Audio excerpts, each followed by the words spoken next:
Hey guys, this is Jacob Tudor here, demoing my game Field Heat. So just quickly right off the bat, this is going to be like a kind of a longer playthrough, so I want to go ahead and just get rolling right into it. I went ahead and threw a volume slider on here and started the start volume a little bit lower because it was too loud the first time.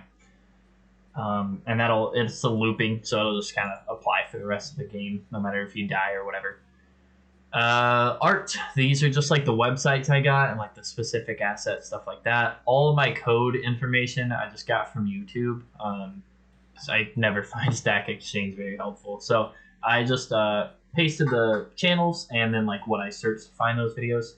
This is the song. I actually remixed it myself, and this is like the official, I guess, title of what it would be. But the guy who made the original wanted it licensed specifically like this, so I just went ahead and copy pasted like that to, comply with that. Loud and clear. I heard the instructions were very complicated, convoluted. So we streamed it down to just 5 tiles here. Very simple. Use WASD, pan the camera, space to jump, click the trees, more weight, less speed. And then collect and avoid. Just like very, very easy to understand demos here. Red is bad.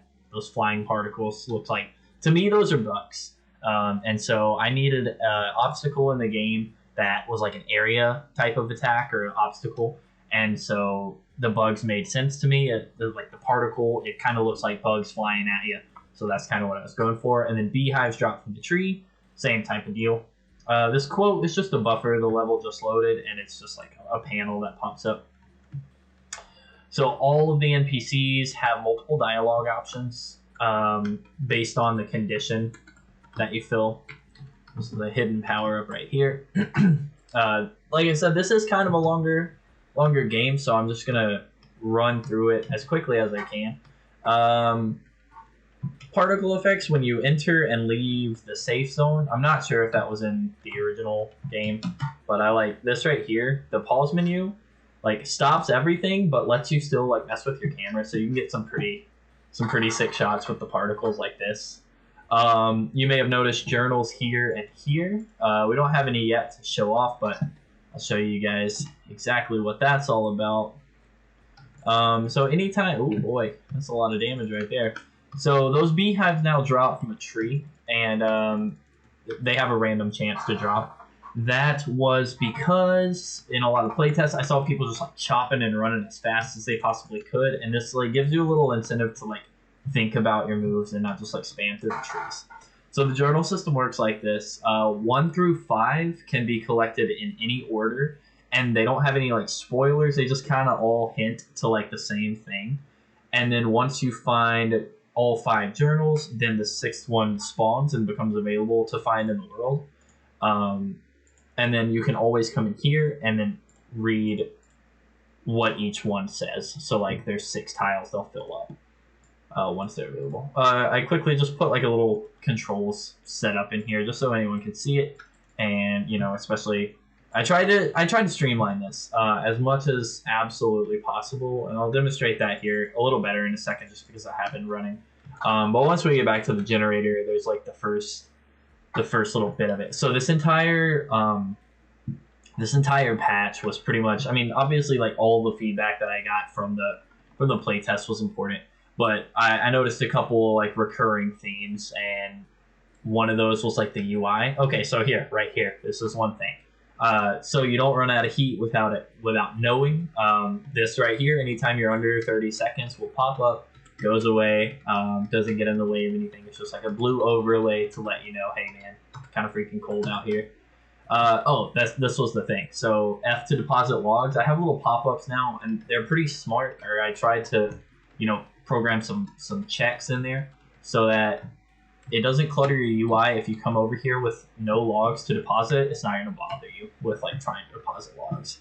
I also put a compass here just because there's a couple of different characters that mention, like I think this guy, no, like directions. So that, there's a forest to the north, or there's something to the southwest or whatever like that. It just kind of lets you know where you're headed. So I programmed in this little maze right here, or built it, I didn't really program it in. Built this little maze right here. Not really a maze, just like a little bit of tight platforming walking area. I might move it around a little bit more. Probably not. I think this is the build that's gonna go on edge, but just a little difficult place to walk. So yeah, now you can see it a little more in action. You just click whichever one you want. You can check them out. Might make those. I probably will tweak that a little bit because I've jumped out of there a good few times. I know that exact spot, but there's like 2 or 3 spots where you can jump in and not get hurt at all. And so I would like to avoid that if possible. So the quit game and credits function will both take you out of the current scene, and so before you do that, it'll give you a little warning. I thought that was just a lot better than what I had before, was just you press escape and that's it, like game's over right there. And so obviously that was jarring, you know, not what I not what I would want in the final release. So I went ahead and made it a little more foolproof. Oh, I keep forgetting to show off the UI on the trees. We'll do that here in 1 second. So it's the same type of deal where it checks for a condition, and then if that condition is met, it spawns like the text box telling you what to do. So when you walk up to a tree, if you have 1 or fewer logs, it just pulls up the click to chop information.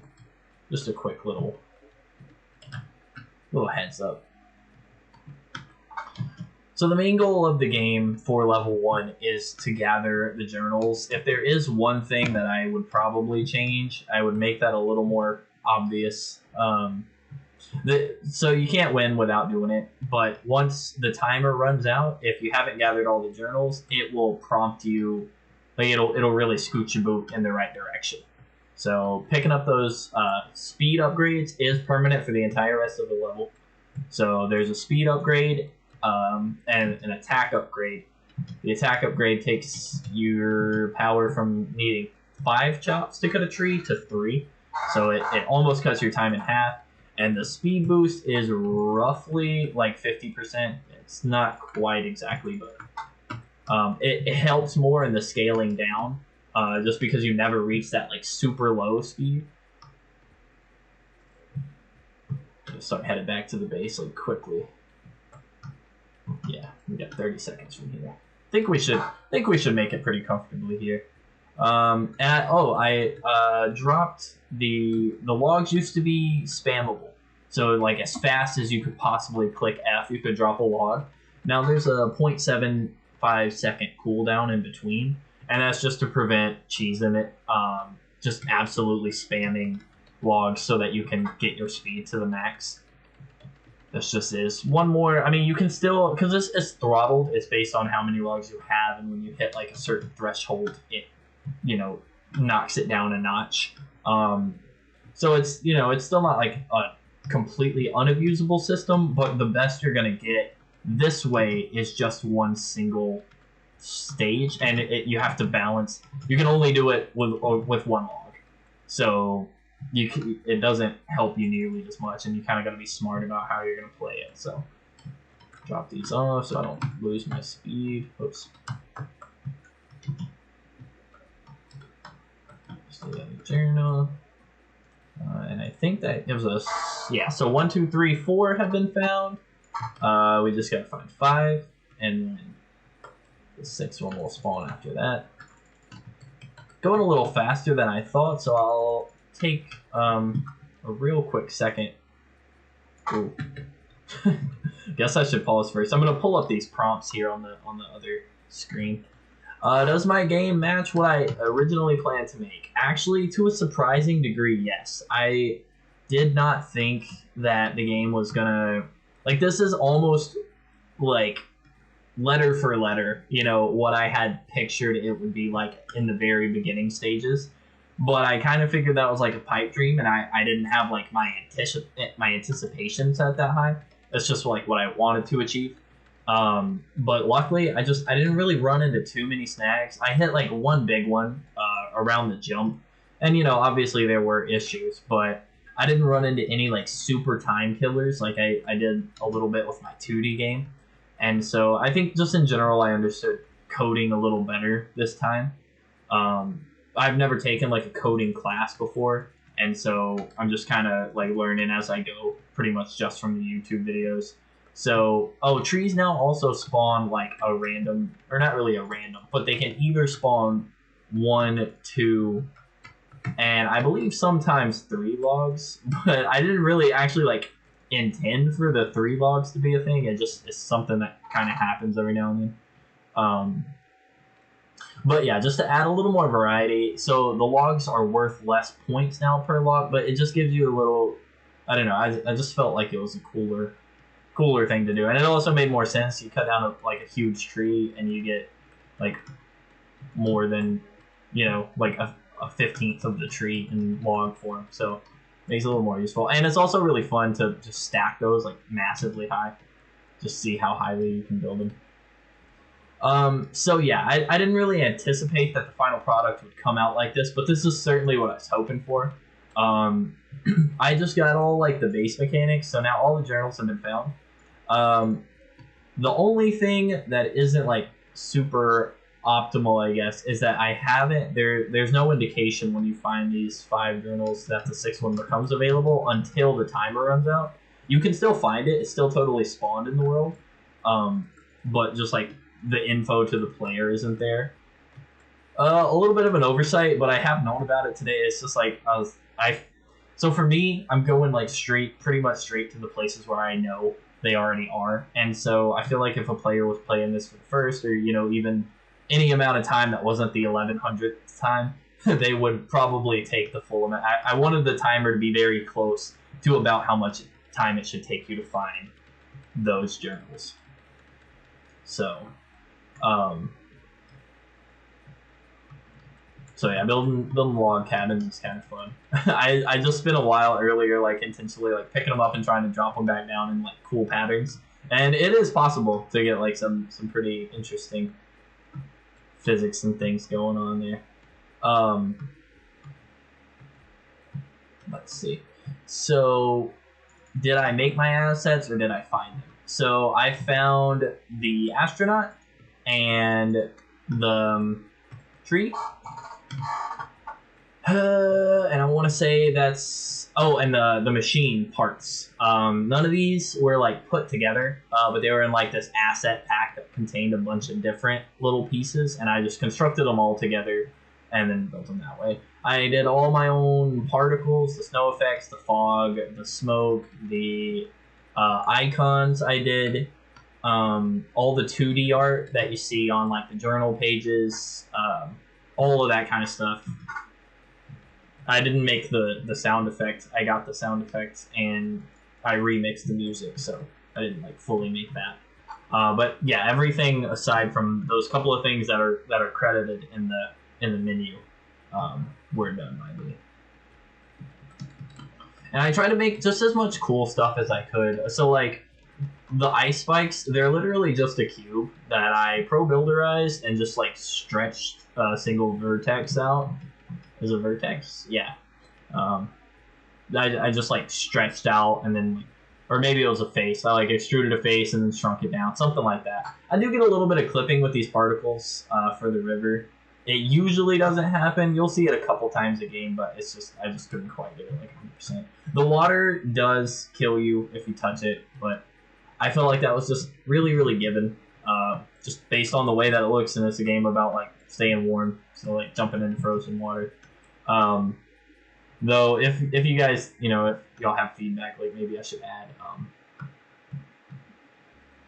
if I should add that specifically to the instructions or something, then by all means, it's something I could do.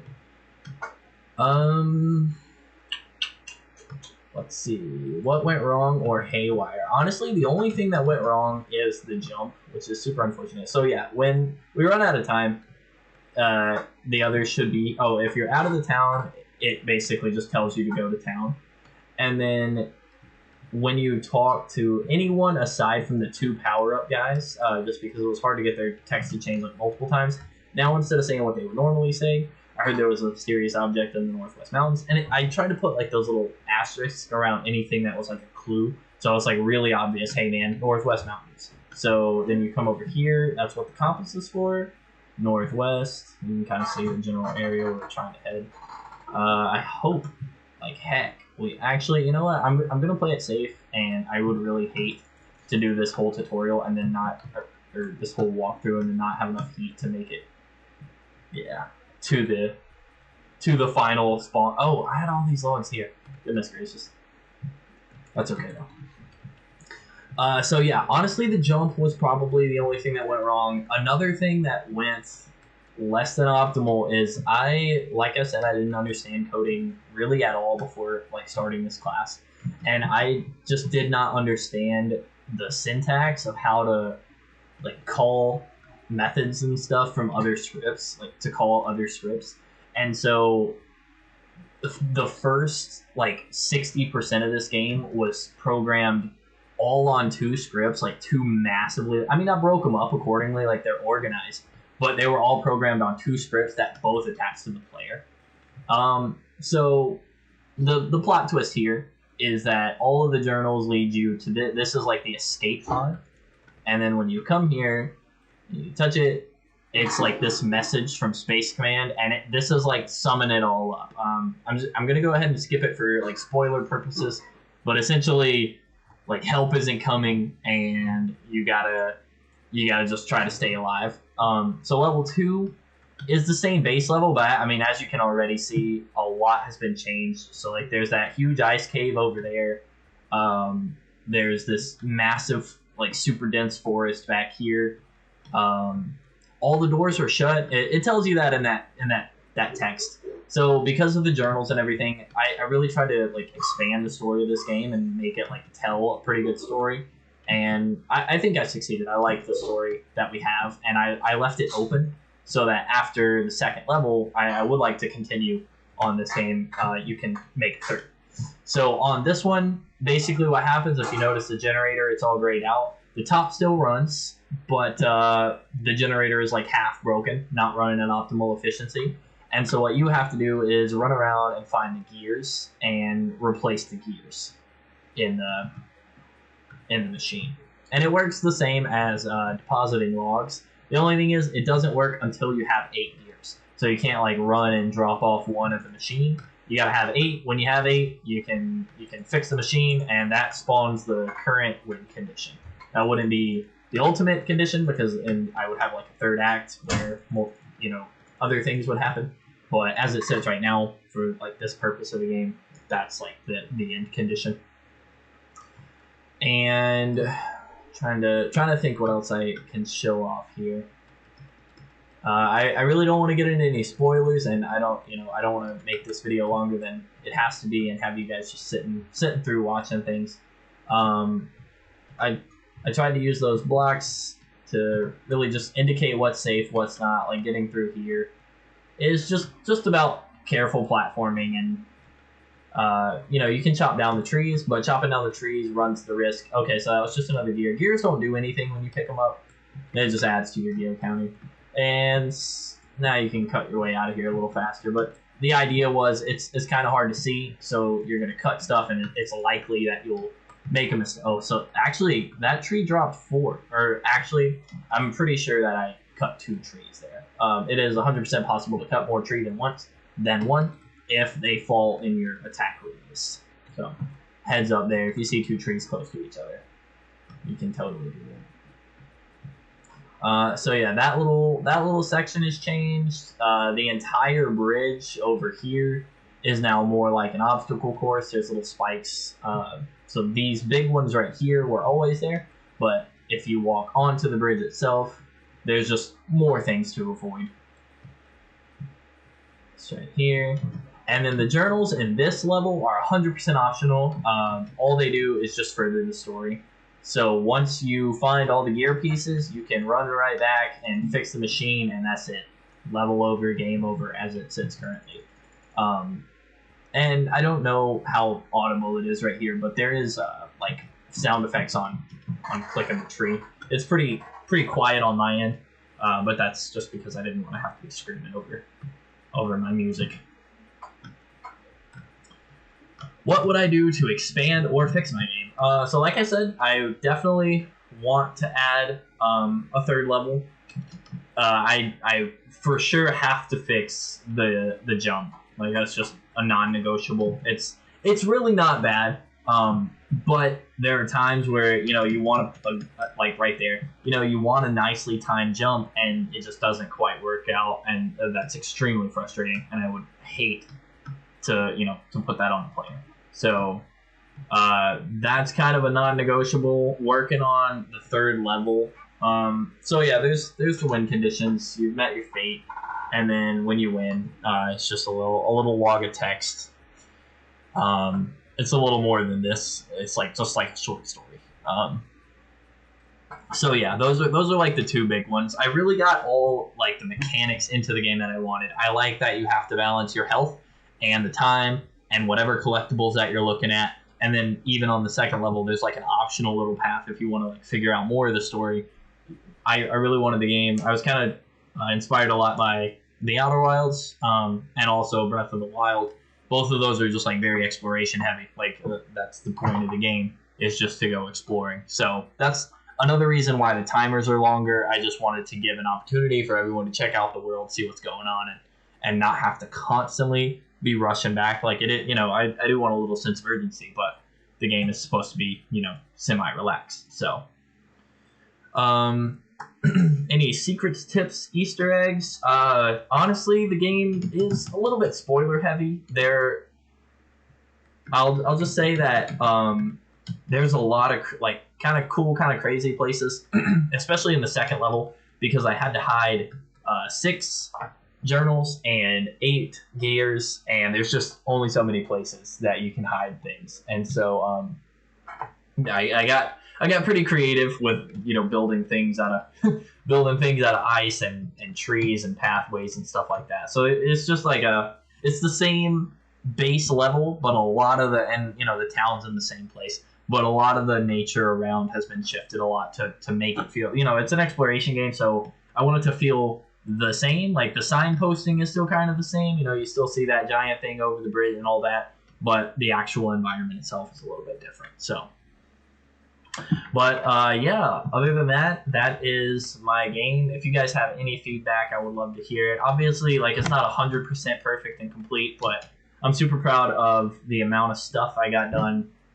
for this portion of the game's life cycle, and this is definitely a project that I intend to keep working on in the future. So I appreciate you taking the time to look at it, and I can't wait to see y'all's games as well.